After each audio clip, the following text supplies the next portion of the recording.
ரத்னம் இந்த படம் எப்படிப்பட்ட ஃபீலிங் எனக்கு கொடுத்துருக்கு அப்படிங்கிறத சொல்ற வீடியோ தான் இது. அதற்கு முன்னாடி ரெண்டு கேள்விகள் உங்கள்கிட்ட கேட்கணும்னு நினைக்கிறேன். ஒன்று என்னன்னாக்கா, வெயில் பட்டையை கிளப்பிட்டு இருக்க போது இதெல்லாம் தாண்டி ஒரு தேட்டருக்கோ மாலுக்கோ பைக்கு கார் எடுத்துட்டு ஒரு படம் பார்க்கறதுக்கு நீங்கள் வருவீங்களா அப்படிங்கிறது முதல் கேள்வி. இல்லை நான் ஈவினிங் டைமில் வந்து என்னோட படங்களை பார்க்க ஆரம்பிக்கிறேன், சரி 3 o'clock 6 o'clock 10 o'clock எதுவாக இருந்தாலும் அதற்கான பதிலை கீழே கமெண்ட்டில் சொல்லுங்கள்.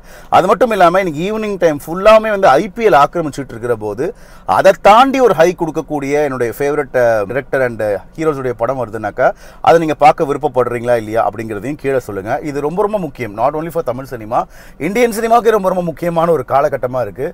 ஏன்னா April 14th அப்படிங்கிறது ஒரு ஐகானிக்கான டே.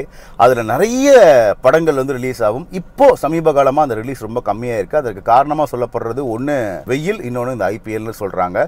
ஸோ உங்களுடைய பதில் டெஃபினட்டாக வந்து இண்டஸ்ட்ரியில் இருக்கக்கூடிய மக்களுக்கு யூஸ்ஃபுல்லாக இருக்கும். இன்னைக்கு வெயில் இருக்குது, ஐபிஎல் இருக்குன்றதை தாண்டி ஒரு தரமான ஒரு படத்தை, ஒரு ப்ராடக்ட்டை நாங்கள் கொண்டு வரோம்னு சொல்லிட்டு நிறைய directors and producers and heroes படத்தை வந்து ரிலீஸ் பண்ணுறாங்க தெரியுமா, அவங்களுக்கு கண்டிப்பாக நம்ம சப்போர்ட் பண்ணியே ஆகணுங்க.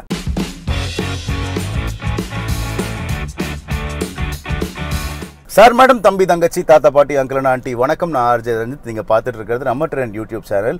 ரத்னம் இந்த படம் எப்படிப்பட்ட ஒரு ஃபீலிங்கை கொடுத்துருக்குங்கிறத சொல்கிற வீடியோ தான் அது. இந்த படத்துடைய கதை அப்படிங்கிறது, ஹீரோ ரத்னம், அதாவது விஷால் அவர்கள் ஜனனி பிரியா பவானி சங்கர் அப்படின்ற பொண்ணை வந்து காப்பாற்றுறாரு. அவங்கள வில்லன்லாம் வந்து துரத்துறாங்க. என்ன காரணம்னு தெரில. இவர் வந்து ஒரு அடியாள் மாதிரி இருக்காரு. ஸோ வந்து காப்பாற்றுறாரு.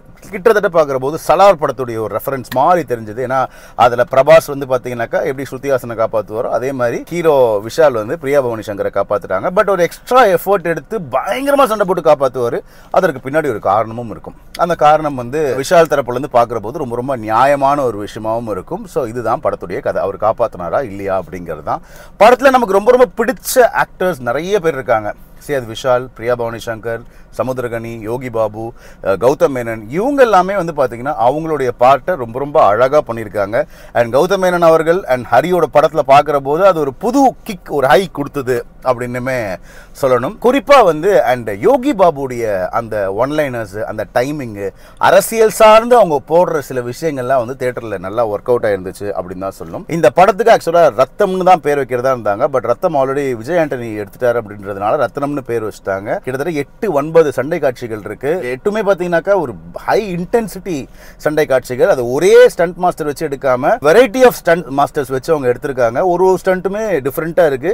குறிப்பா சொல்லணும் அப்படின்னாக்கா ஒரு சிங்கிள் ஷாட் ஆக்ஷன் சீக்வன்ஸ் ஒன்று இருக்கு. 3-4.5 நிமிஷம் வருதுன்னு நினைக்கிறேன். அது வந்து பயங்கரமா இருந்துச்சு. அது தியேட்டர்ல உங்களுக்கு செம எக்ஸ்பீரியன்ஸா இருக்கும்னு நினைக்கிறேன். ஏன்னா எந்த இடத்துலயுமே சிஜி மாதிரி தெரியல. அந்த சண்டை காட்சி எப்படி அவங்க கோரியோகிராஃப் பண்ணாங்க, கனல் மாஸ்டர் தான் பண்ணியிருக்காரு நினைக்கிறேன். அது ரொம்ப ரொம்ப பிரமிப்பாகவும் ரொம்ப ரொம்ப அழகாகவும், அது டிரெக்டர் ஹரி அவங்களுடைய ஸ்டைலில் பண்ணுற போது செம ஃபாஸ்ட்டாகவும் இருந்துச்சு. அது வந்து உண்மையாகவே வந்து அந்த ஒரு பர்டிகுலர் சீக்வன்ஸ் வந்து சூப்பராக இருந்துச்சு அப்படின்னு தான் சொல்லணும். அண்ட் டிரெக்டர் ஹரி அவர்கள் யானைக்கு அப்புறம் இந்த படம் பண்ணுறாரு. அண்ட் விஷால் அவர்கள் வந்து மார்க் ஆண்டனி, ஒரு மிகப்பெரிய வெற்றி படம் அவருடைய கெரியரில், அதுக்கப்புறம் படம் பண்ணுறாங்க. இவங்க ரெண்டு பேரும் ஒரு ராசி கூட்டணினே சொல்லலாம். ஏன்னா தாமிரபரணியாக இருக்கட்டும், பூஜையாக இருக்கட்டும், எல்லாருக்குமே பிடிச்ச ஒரு படம். இப்போ கூட கேடிவியில் போட்டாங்க அப்படின்னாக்கா நல்லா உட்காந்து பார்ப்பேன். ஸோ அப்படிப்பட்ட ஒரு கூட்டணி 3rd டைம் வராங்க. அண்ட் டிஎஸ்பி அண்ட் ஹரியுமே வந்து பார்த்தீங்கன்னா நல்ல ஒரு காம்போ. ஸோ அவங்களும் பார்த்தீங்கன்னா ஒரு காம்பினேஷனு. ஸோ இவங்க 3 பேருமே ஃபார் த ஃபர்ஸ்ட் டைம் ஒரு காம்பினேஷனாக வராங்க. யார்? DSP, Vishal and Hari. இந்த படத்துடைய பாடல்கள் வந்து மனசில் பெரிய அளவில் ஒட்டலை அப்படின்னாலுமே கூட பிஜிஎம் வைஸ் வந்து டிஎஸ்பி அவரால் என்ன பண்ண முடியுமோ, என்ன வந்து ஒரு ஸ்ட்ரென்த்தை சேர்க்க முடியுமோ சேர்த்துருக்காரு. அது எமோஷனல் சீக்வன்ஸாக இருக்கட்டும், அட் த சேம் டைம் ஃபைட்டாக இருக்கட்டும், யோகி பாபுடைய அந்த பிஜிஎம்ஸாக இருக்கட்டும், டிஎஸ்பி வந்து அதில் அவருடைய ஃபுல் ஸ்ட்ரென்த்தை இறக்கியிருக்கார் அப்படின்னு தான் சொல்லணும். அண்ட் டிரெக்டர் ஹரி அவர்களுக்குன்னு ஒரு ஸ்டைல் இருக்குது தெரியுமா, அந்த ஸ்டைல் இந்த படத்துலையும் இருக்குது. பரபரன்னு இருக்கும். From the start to the end படம் எவ்வளோ லென்த்து நிறைய இருக்கா அப்படிங்கிற யோசனையெல்லாம் இல்லாமல் பட்டன்னு அடுத்தடுத்து வருது. அடுத்தடுத்த சண்டை காட்சிகள், அடுத்தடுத்து ஆக்ரோஷமாக பேசக்கூடிய விஷயங்கள்லாம் பார்த்தீங்கன்னா அந்த லாஜிக்குன்ற கண்ணாடி அப்படி கழட்டி வச்சுட்டு நம்ம உட்காந்து பார்த்தோம் அப்படின்னாக்கா நல்லா இருந்துச்சுல, வந்தோம் உட்காந்தோம், டைம் போனதே தெரில அப்படிங்கிற மாதிரியான ஒரு ஃபீலிங் கொடுக்கும். அண்ட் ஹரி அவர்கள் எப்போவுமே அந்த ஹீரோ வந்து ஒரு சிட்டியாலோ இல்லை வந்து ஒரு வில்லேஜாலோ ரூட்டடாக வந்து நிறைய விஷயங்கள் கொண்டு வருவார். ஃபேமிலியோட இம்பார்ட்டன்ஸ் பற்றி நிறைய விஷயங்கள் சொல்லுவார். இந்த படத்துலையுமே ஒரு அம்மா சென்டிமெண்ட் இருக்குது. அது டெஃபினட்டாக வந்து ஃபேமிலி ஆடியன்ஸ்க்கு சூப்பராக பிக்கப் ஆகும் அப்படிங்கிற மாதிரி தோணுது. ஏன்னா அப்படி தான் இருந்துச்சு. ஓவராலாக இந்த ரத்னம் அப்படிங்கிற படம் ஆக்ஷன் லவ்வர்ஸ்க்கு ஒரு ட்ரீட் அப்படின்னே சொல்லலாம். அண்ட் குறிப்பாக ஃபேமிலியோட ஒரு படம் பார்க்கணும்ப்பா.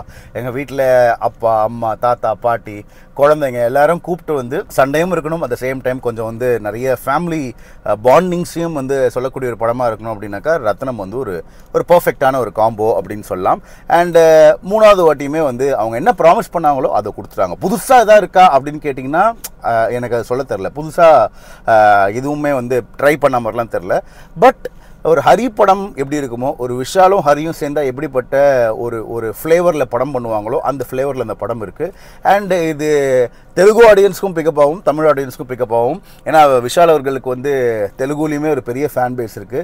ஸோ அதனால் அவர் இருக்கிறதே பார்த்திங்கன்னா தமிழ்நாடு ஆந்திரா பார்டர் அப்படிங்கிறதுனால ரெண்டுத்தையுமே கனெக்ட் பண்ணுற மாதிரியான 2 லாங்குவேஜ் 2 ஸ்டேட்டை கனெக்ட் பண்ணுற மாதிரியான பல விஷயங்கள் இந்த படத்தில் இருக்குது. ஸோ நீங்கள் படம் போய் பாருங்கள், டெஃபினட்டாக உங்கள் ஃபேமிலியோட போய் பாருங்கள். நீங்கள் என்ஜாய் பண்ணுறதுக்கு, லைட்டாக ஃபீல் பண்ணுறதுக்கு, அட்ராவன அப்படின்னு சொல்கிறதுக்கான விஷயங்கள்லாம் இந்த ரத்னம் படத்தில் நிறைய இருக்குது.